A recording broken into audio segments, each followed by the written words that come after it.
Do you get a refund every year? And that's another thing, because if you're getting a refund, you can decide whether to get your money now or to get it later. If you're getting a refund, you're getting your money later. So you could decrease your withholding so you can have more money come to you, but come tax time, you get a smaller refund.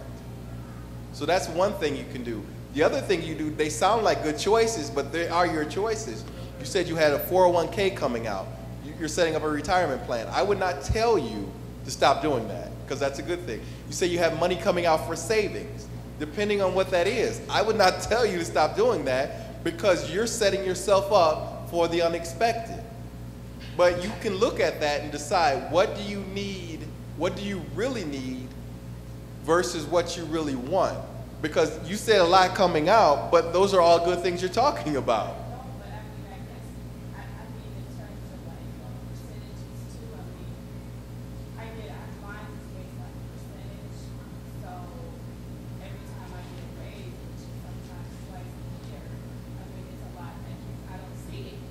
Right.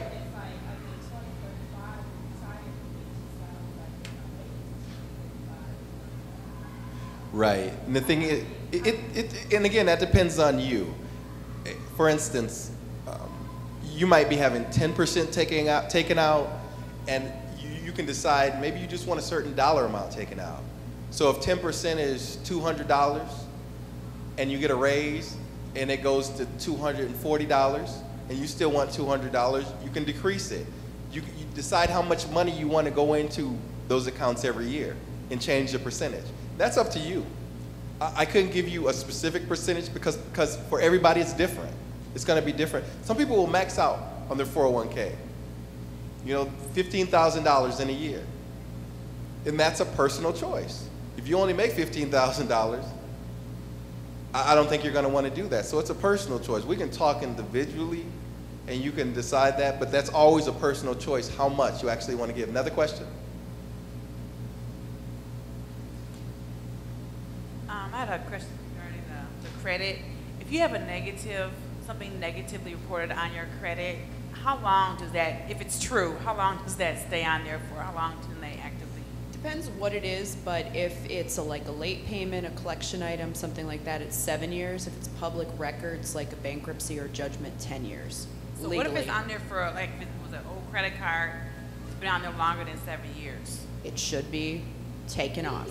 From the date of the last derogatory item. Like 15, 20 years ago. Okay, yep. What you can do is, if you have the credit report, which you must, is you can do it a few different ways. You can write all 3 credit reporting agencies a letter saying, you know, this has been on here for X amount of time, and I know legally it needs to be removed at the 7-year mark. Please remove this immediately. You can also do those kind of things online. But yeah, I see that actually a lot, where they don't drop off like they're supposed to. I'm single with no children, and about the will. What should my will cover, since I have no one to leave anything to? I don't do wills exactly, Preston, I don't know. But other family members, spouse, if there's anybody else in particular that you'd like to leave things to. It is still important, I believe, to have a will. Go ahead. Hello, I'm not sure if you can hear me. Yeah, it doesn't necessarily have to be family. It could be Shiloh. It could be the church. It could be a charity, whatever the case may be. Just, you know, if it's a car that you would have at that time, it can be donated to the church if that's what you would like, and then they can decide on how they do that. So it doesn't have to be children, and it doesn't have to be family. But I did have a question, and I'm not sure because Linnell mentioned this to me about the withholding. A question, is there a worksheet of some sort that's available so that you can determine based on your income, say if you don't want a refund and you want your money up front, or you don't want as much of a refund, how much the withholding should be based on your income, so that you know where you stand? Is there anything like that available to help you determine?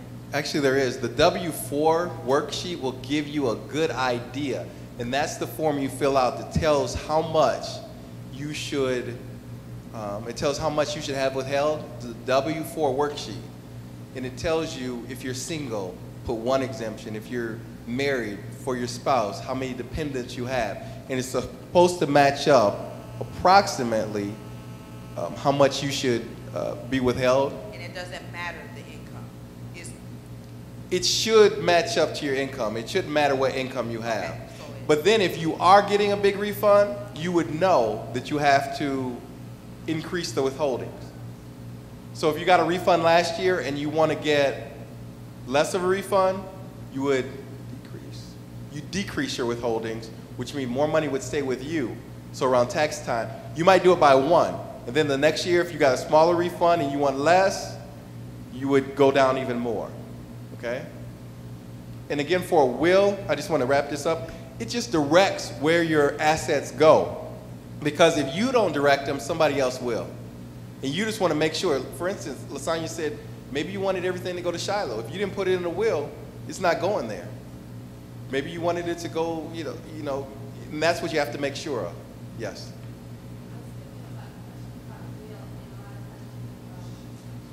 Think about the will just being assets and children and stuff, but you also get to determine what do you want to happen to your remains, and different things like that. How do you want to be treated?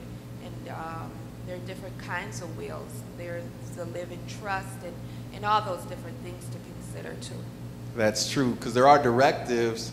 It's right, if you come incapacitated, whether or not you want them to let you stay on life support or not. And those are things that we don't think about now, but they come up. They come up. What do you want to do? Do you want to just say, you know what, I don't want to suffer, or I want you to do everything you can? And if you don't write that down, no one will ever know. Then you have to let somebody else make that choice for you, or your parents. And those are important things. Those are important things.